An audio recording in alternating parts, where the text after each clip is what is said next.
Директор аға комиссия келе жатыр. Саламатсыз ба? Аманшылық па? Неғып тұрып отырсыз? Жоқ, тығылып жатқан жоқпын. Кітап түсіп кеткен отыр менге қарай. Қалайсыздар? Аман-есен жеттіңіздер ма? Сіздерді ұзақ күттік, мына секретаршымыз бар. Өте қатты күттік сіздерді. Сағынып қалдық. Рахмет. Мектептің білім сапасы қалай болды? Сапа, иә?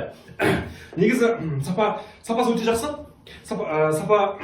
Сапалы деген сөз, сапа деген сөз негізі шыққан ғой, сол бәрі оға. Сапасы өте жақсы. Өте жақсы сапа деген. Тағы сапаға қатты қарап отыр.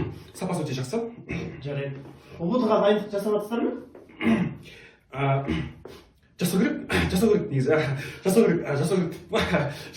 Жасаймыз ғой, жасадық. Я буду вспоминать